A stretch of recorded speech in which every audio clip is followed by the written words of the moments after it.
Hello, আসসালামু আলাইকুম ওয়া রাহমাতুল্লাহি ওয়া বারাকাতু। আমি হাসিনা বলতেছিলাম দিল্লি থেকে। আপনি কে বলছেন? দয়া করে পরিচয় দিয়ে কথা বলুন। হ্যালো। ওয়ালাইকুম আসসালাম ওরহমাতুল্লাহি ওবারাকাতু। ম্যাডাম, শুভ জন্মদিনের শুভেচ্ছা রইল। হ্যাপি বার্থডে টু ইউ আপা। আপনি কেমন আছেন আপা? আপনি কি করেন এখন আপা? কি আর করব? চার দেয়ালের মাঝখানে বসে বসে কাঁথা সেলাই করতেছি। এছাড়া আর কোনো কাজ আছে? এটাও জেলখানার চাইতে কম কিছু নয় শামীম। এটাই ভালো আপা। ওই একটা করে কাঁথা সেলাই করবেন, ওই কাঁথা মোদিকে দেবেন, ওই মোদি আবার তোমারে মজুরি হিসেবে 400-500 টাকা দিবে। কাঁথা সেলাইয়ের দাম আছে তো। মজা কইরো না, মজা কইরো না শামীম, মজা কইরো না। নিজের কপালে নিজেই দুঃখ টেনে এনেছি। কি যে সুখ ছিল, এখন অধঃপতন হয়েছে আমার। কি আর করবেন ম্যাডাম, নিজের পাওয়ার পেয়ে যেভাবে উলাই নাচন নাচছিলেন, অত নাচা আপনার ঠিক হয় নাই। এখন দেখেন আপনার পরিস্থিতি কেমন হলো। হ্যাঁ শামীম, কি আর করার। এটাও জেলখানার মতোই রে ভাই। কি আর করি। মোদি আমারে একটা বাড়িতে রাখছে। বেরো হইতে পারি না, কিছুই খাইতে পারি না। কেন আপা, কেন? আপনারে কিছু খাইতে দেয় না মানে বুঝলাম না। এত এত হেল্প করলেন ক্ষমতায় থাকতে, মাছ বিনামূল্যে দিলেন, সম্পত্তি দিলেন, তাও দেয় না ভাত?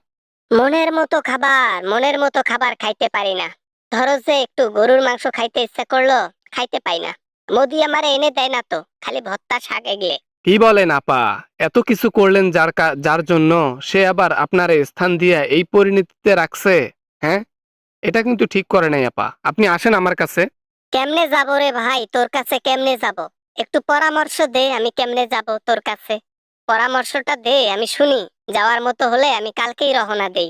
আমি তো সৌদি আরবে আসছি ড্রামে কইরা। ওই লঞ্চের মধ্যে ড্রামের ভিতর ছিলাম 15 দিন, কিছু খাই নাই। খালি একটা জিনিসই খাইছি। আপনি ওইটা খাইতে পারলে আসিয়েন। কি বলিস রে ভাই? হ্যাঁ, কেমনে গেলি? এই ট্রামে কইরাও যাওয়া যায় অন্য দেশে? আমি তো জানতাম না।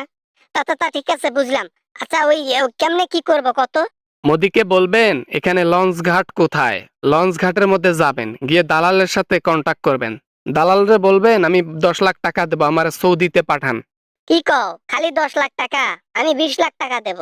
তারপরও আমার সই দিতে যদি কেউ নিয়ে যাইতে পারে, সমস্যা নাই। একটু দালালের সাথে কথা বলে একটু ম্যানেজ করে দাও না। কিন্তু আসার সময় কিছু খাবার খাওয়া যাবে না কিন্তু। ওরা কিন্তু খাবার দেয় না। ড্রামে কইরা কষ্টে মষ্টে আসতে হয়। আর একটু কষ্ট হবে, পারবেন কি? 10 দিন 15 দিন না খাইলাম, তাতে কি হয়েছে?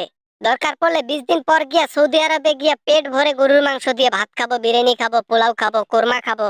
তাইলে গফুর একটা ইয়া আছে, দালাল নাম আছে, আমি নাম্বার দিব ওলা। কিন্তু তার আগে একটা কন্ডিশন, ড্রামের মধ্যে কিছু না খাইতে পারলে একটা জিনিস কিন্তু খাওয়া লাগে, পাবেন? আরে বেটা শামিম, বল না, পাবো পাবো।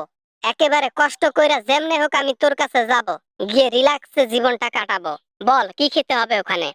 মলমূত্র, মলমূত্র এইটা করতে হবে। যদি পারেন তাহলে ম্যাডাম কথা বলি, না হলে বাদ দেন, বুঝছেন? আমি জানি পারবেন না। এই থু থু থু থু থু, কি বলে এগুলারে? তুমি আমার সাথে মজা করতেছো নাকি? হ্যাঁ শামিম, এই বদমাশের একটা লিমিটেশন থাকে। এইসব কেউ ইয়ে করে নাকি? খাওয়ার মতো কিছু না থাকলে এইভাবে সারভাইভাল করতে হয় নিজের জীবন। কোনো রকমই এসেছি, নিজের বুঝেনি তো কি কি খেয়ে খেয়ে এসেছি ড্রামের মধ্যে। এবারটা তুই কোনোদিন আর আমারে ফোন দিস না। অনেক হইছে। বাটপার কোথাকার, শালা, সুসা, সুসা কোথাকার। তুই আমারে ফোন দিয়ে এইসব বললি? হ্যাঁ, ফোন দিস না আর কোনোদিন।